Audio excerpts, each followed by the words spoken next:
сайн санаатай өнөөдрийн мэндийг за өнөөдөр хэмжээсээ манай хотын төлөвшөлт загвараар 4-р ангийн хавцад цэгийн байрлал битгий зөвхөний хэмжээ хичээлүүдийг гигабрайнгаар хийсэн. За анхны хүрээнд амтны хэсэг 10 өрдөө дүнг зүйлийг авч ирсэн. Багангийн математикийн хичээл динамик хэмжлэгэн ашиглан сургалтын оролцоог нэмэгдүүлж ухтганы мэдлэгийг хөгжүүлэх бус ажил хөдөлгөөн байгаа.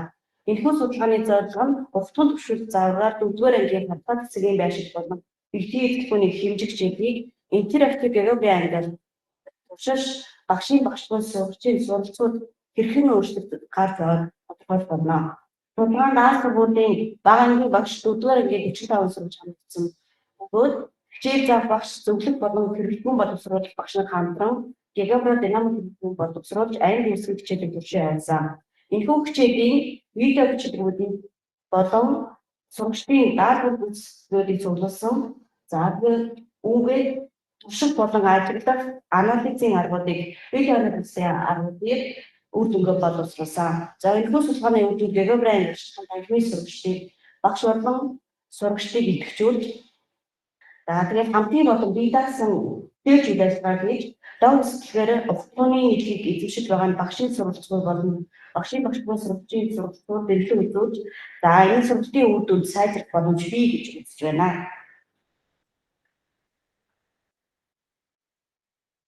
За технологийн эрчимтэй хөгжлийг даган өөрчлөж байгаа дижитал хэлбэр шилжсэн өнөө үед айлтай үеийнхэн буюу шинэ үеийнхэн одоо гарч ирж байгаа. Энэ айлтай үеийнхэн маань уншиж бичгийг сурахаасаа өмнө захин платформыг болон хэрэглэж одоо сурч байгаа. За тэгээд энэ үеийн сурагчид маань ерөнхийдөө бие даан суралцах, за тэгээд сонирхсан зүйлсээ болохоор туршлага, эрэл хайгуудын үр дүн дээр одоо мэдчих авч байгаа. Ер нь бол үеийнхэн байгаа. За тэгээд энэ үеийнхэн ерөнхийдөө виртуал буюу захин суралцсан ийм байдлаар мэдээллийг ирж хайж авдаг ба. За тэгээд энэхүү одоо үеийнхэнд одоо хичээлийг ямар зорилгоор юу ашиглан явуулах вэ гэсэн судалгааны энэ нь одоо янз бүрийн багш нарын үнд судалгаа байдаг. Тэгээ багш нар маань эдгээрийг одоо хичээлийг хэрэглэхэд олон тооны одоо техник програм за тэгээд хэрэглэгчнүүдийг ашиглаж байгаа. За үүний зэрэгцээ ерөнхийдөө одоо нэг хэрэглэгчнүүд маань динамикаар хөдлөв за тэгээд хувьсан өөрчлөлт ухтганы шийд чадруудыг одоо бүрэн одоо харуулах өөрчлөлт шийддэг юм боломж байгаа юу гэсэн асуултад нийтийн үнд авч үзэж байгаа. За тэгээ энэхүү асуултыг хариулах нэгэн програм бол гигабрайн юм аа. За тэгээ ийм учраас гигабрайн гэдэг 4-р ангийн хавцад цэгийн байршил за тэгээ битгий эзлэх хичээлүүдийг ухтгын төвшөлт загвараар энэ гигабрайнгаар туршиж багшийн багшгүй сурагчийн сургалтууд хэрхэн өөрчлөлт гарч байгааг одоо судалсан. За энэхүү судалгааныхаа зорилгоор ухтгын төвшөлт загвар 4-р ангийн танхимын хичээл гигабрайныг яаж ашиглах вэ гэсэн зорилгын хүрээнд гигабрайн дээр ашиглах за тэгээд ээж хичээлүүдийн хэрэглэгчнүүдийг боловсруулах физик үйл ажиллагааг захим үйл ажиллагаар хувиргах за тэгээд багшийн үйл ажиллагаа сурагчийн үйл ажиллагаа мөн гүйцэтгэлийн даатгал гүйцэтгэлийн үндээнүүдийг цуглуулах үнэлт өгүүлбэрээ хийж за тэгээд танхимын ээж хичээлийг явуулаад танхимын ээж хичээлийн үр дүнгээс одоо гигабрайн намаа басан сайжруулсан ийм алхмуудын зорилтуудыг авч үзсэн бөгөөд судалгааны асуудал ухтгын төвшөлт загвар 4-р ангийн танхимын хичээл гигабрайн гэдэг ажлын багшийн үйл ажиллагаа сурагчийн үйл ажиллагаа орчин нь ямар байсан байхыг асуултыг ерөнхийдөө тавьсан.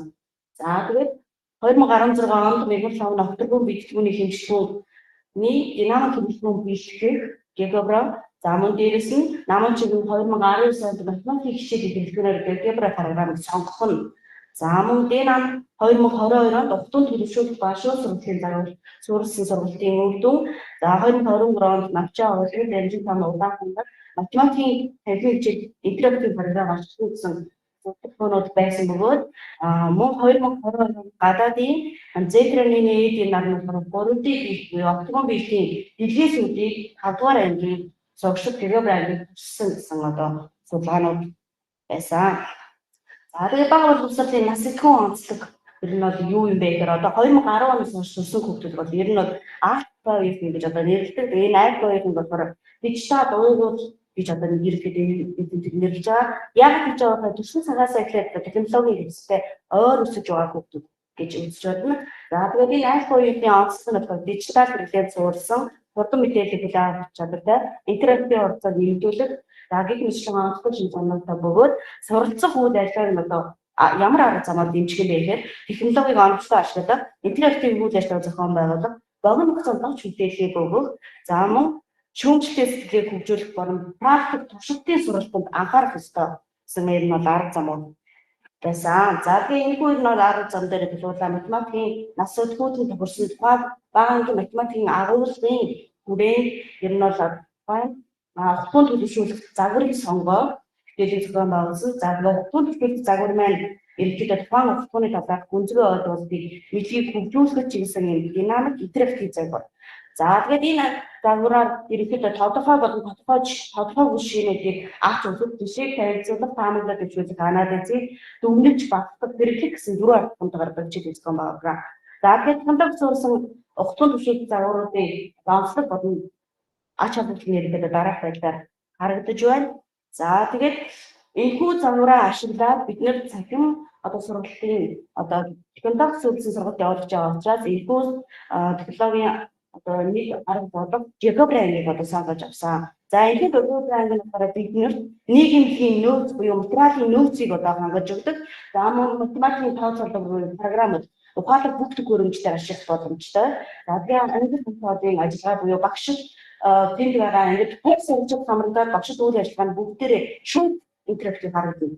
За мөн математикийн дадлаг гэсэн ийм ерөнхий зүйлүүдийг санал болгодог бөгөөд за тэгээд сурч багшдын ерөнхийдөө математик интерактив болгох.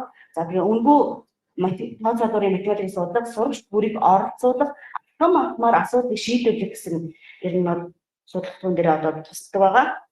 За тэгээд энэхүү судалгаагаа ер нь бага ангийн 4-р ангийн хатаад цагийн байршил битгий эзлэн нэг хэмжиг гэсэн сэдвийн хүрээнд 4-р ангийн одоо дараах 45 сурагчийг ер нь бол авч үзэж хандуулсан.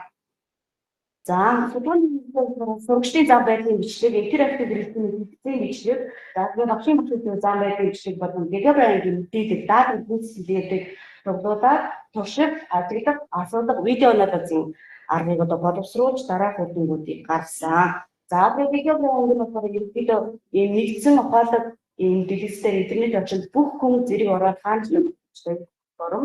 За тэгээд ийм үйл ажиллагаанд багш ерөнхийдөө чиглүүлэн удирдах, за тэгээд хамтран төлөвлөж ийм үйл ажиллагааг хийдэг бол сурагчид ухаалаг утас, ухаалаг таблетыг ашиглаад ер нь бол янз бүрийн үйлдэлүүдийг жолон багшийн өгсөн даалгавар чиглүүлгийн дагуу өөрийнхөө одоо тэр даалгаврыг өөрийнхөө хурд хугацаанд тааруулаад одоо тухайн хөвд мэдлэг эзэмших бүрэн чадвартай. За тэгээд энэ бүхний үр дүнд ерөнхийдөө багш маань компьютер ухаалаг одоо сумрыг ашигласан. За сурагчид маань ер нь бол 45 сурагчид 36 одоо гар утас 9 сурагчид таблетыг ашигласан байгаа. За тэгээд манай энэ яг явуулсан одоо хичээлийн явуулсан маань ерөнхийдөө Jacobran-гийн явуулсан мөн видеочдуудыг зөвлөсөн бичлэгийг тав харагдчих. За үүний үндсээр бид нар ээлжид хичээлийн Jacobran ном бүтэн шиг англи гэсэн зүйлүүдийг одоо зөвлөж үгдүүдийг одоо боловсруулсан. За үүний үндсээр ерөнхийдөө сурагчдын интерактив ангилсан одоо ажил оролцсон сурагчдын даалгаврыг гүйцэтгэх ерөнхийдөө дараах байдлаар авсан. За тэгээд энэ интерактив ангилмын 4 уншилтаа сэргээн санах, үндсүүд ажиллагаа, бүтээж үйл ажиллагаа, дүгнэх гэсэн 4 үндсэн үйл ажиллагаа одоо гүйцэтгэлийн үнэлгээ тус бүр нь одоо харагдаж байна. Мөн хутгын төлөвлөлт загварыг албан бүтээх даалгавруудын дундаж зөвлөлт өгүүлэх нь одоо ийм байдлаар харагдаж байна.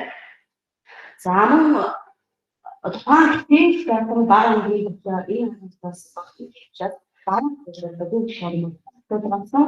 Геометрийн Jacobran интерактив ангилсан таны ямар ур чадвар гүйцсэн бэ гэсэн асуултыг ухаалаг физикстэй ажиллах, динамик хэрэглээтэй ажиллах, ангитай ажиллах, сурагчдыг шилжүүлэх, интернет томт хөрвөжтэй ажиллах, сурагчдын гүйцэтгэлийн тооны хад гэсэн одоо чадваруудыг маш сайн хэрэгжүүлж хариулсан бол одоо сурагчдын ямар чадвар гүйцсэн бэ гэдэг тэгж хамтран ажиллах, гүнзгий ажиллах, зөвлөх, үсгийг таних, зохиомж гэсэн чадварууд маш сайн, мөн яг чадвар маань сайн хэрэгжсэн одоо хариулсан ба одоо нийтлэг асуудлыг дараах байдлаар хариулсан.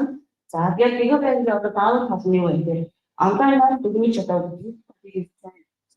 харуулж байсан.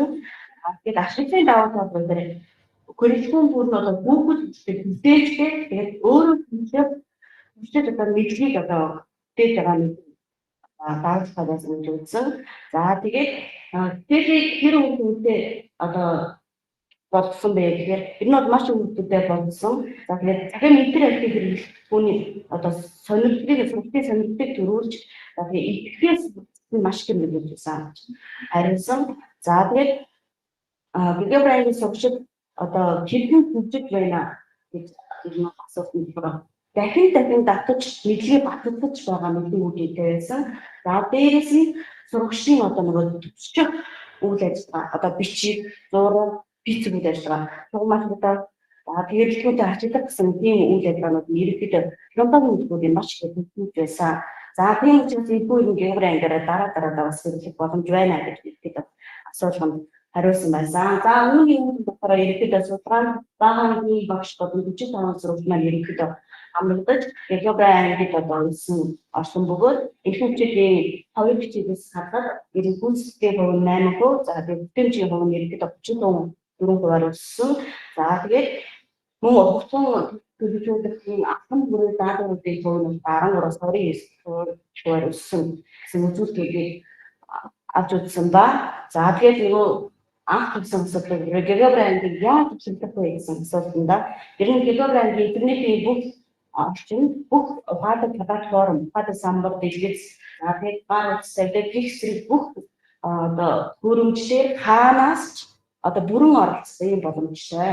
За тэгэхээр зөвхөн тэр ангид ороход багш болохоор номоор анги үүсгээд одоо ангийг одоо сурагчид илгээх буюу үрэх замаар одоо ерөнхийдөө сурагчдыг нэвтрүүлж сурч болохоор тэр нэвтрэх үйлдэлийг авах зөв кодороо хичээл орох гэсэн кодороо платформ дээр ирнэ. Одоо энэ платформоор нэрдээ Монгол хэл дээрээ ашиглах учраас сурагчдын хувьд одоо их бэрхшээл боловчраагүй. За тэгээд багшийн үйл ажиллагаа одоо юу вэ гэсэн тэгэхээр за ер нь бол багш бүр өөрийгөө одоо хөгжүүлээд за шинэ одоо математикийн хэрэглэгүүдэд танилцсан өөрөө туршин дадлажиж түүний үзэн дээр хичээлийг одоо явуулсан. За тэгээд явуултаа сурагч бүгдээр одоо чиглүүлэг өгөөд за тэгээд хамтран ажиллах туршид төлөвлөгөөнүүдийг хийх гэсэн одоо зүйлүүдийг хийсэн нь одоо багшийн хувьд хаах дааны хувьд хэмнэлтэй. За тэгээд нээлттэй хийх байсан учраас зэрэг өөр өгж маш их байсан. За тэгээд багш нар болохоор сурагчийн явцын болон үр дүнгийн үнэлгээг шууд хийж байгаагаар илүү давалтай. За харин сурагчид болохоор тухайн одоо хэрэглүүдэд ашиглаад бие даа болон хамтран за тэгээд мэдээлж байдлаар нэг хүчлэн өөрийн одоо чиглүүлгээрээ ирээд өөрөө мэдлгүүдээ давтан туршин хийж байгаа нь ерөнхийдөө давуу тал байсан. За тэгэхээр энэ одоо сургуулийн орчин ямар байдлаар ерөнхийдөө чөлөөтэй нээлттэй за тэгээд цаг хугацаа хэмсэн орон зайн хувьд бүрэн боломжтой. За тэгээд бүх гол бүрэмжлэр нь ашиглаараа ирнэ давуу талтай. За үүний үндсэн дээр ерөнхийдөө сургуулийн бага ангийн багш болон одоо зөвлөх болон тэр хөтөлбөрийн одоо нам боловсруулах багш нар хамтран төлөвлөстэй үүрэг гүйцэтгээд тухайн одоо бага ангийн сурагчдын нас сэтгүүн онцлог тохирсон үг хэлбэрийн тогтсон суралцсан чадвартанд тогтсон энэ бүрэн цогц хэрэглэгчнүүдийг одоо бий болгож авсан. За мөн энэхүү хэрэглэгчнүүдээ ашиглаад танхимын одоо интерактив сургалтыг маш их үдтэй зохион байгуулсан. Үүний үр дүнд болохоор сурагчид ер нь географи програмтай танилцсан, нэвтрэн орсон, боддоор харсан, төрсөн. За тэгэхэд үзэх, за тэгээд бичих, хувиргах, өөрчлөх, текст бичих, гусаж хөдлөх. За гэх мэт одоо техник технологийн бүх мэдлгүүдийг бүтээж байсан. За харин болохоор багш болохоор хичээлийг төлөвлөх географи ангитай танилцаад тэр номоор анги үүсгээд тухайн хичээлд бүрийн динамик хэрэглэгчийн бүрийг төвшөөд хичээлийг заасан. За иймэрхүү ур чадвараар технологийн мэдлэгээ одоо тухайн багш маш их одоо хөгжүүлж байсан. За үүний ер нь бол эдгээр зүйлсэн мэдээллүүдээс ер нь дараах зүйлүүдийг ер нь хийх боломжтой. За үүнд нь болохоор динамик номыг шууд аваад ашиглах боломжтой. Нэг номоор нэг дор хэдэн ч анги үүсгэх боломжтой гэдгээр давуу талтай. За хичээлийг үр дүнтэй болгоход ер нь сурагчийн оролцоог нэмэгдүүлэх ба богино хугацаанд албан даалгавар гүйцэтгэх, цаг хугацаа хэмнэх, явцын бол үр дүнгийн үнэлгээ хийх, за хамтын болон бие даасан одоо суралцах юм боломжуудаар хангаж за интернетийн орчинд ухаалаг бүгд хөрөмжлөр дээр ажиллахаараа ерөнхийдөө давуу талтай. За тэгээ бага ангийн багш нар дээр гаргадаг туршлагаараа энэ бол динамик хэрэгсгүүнүүдээ өөрийн аккаунт дээр батж аваад тэгээ хаанч хичээлийг телефон байгуулж бүрэн боломжтой. За мөн бичлэгүүдээс энэ бол багш сурагчдын зам байдлын наривчлалын шийдлэгээр нь дараа дараагаар хийх юм зорилготой байгаа. За тэгээ гигабрын ангийнхаа ер нь бол хичээлийн хугацаа гэр нь бол хаан багш ингээд ярилцаад тогтооход одоо бүрэн тийм зүйл байсан. За ингээд дараах ном зөвшөөрсөн. Та бүхэнд баярлалаа.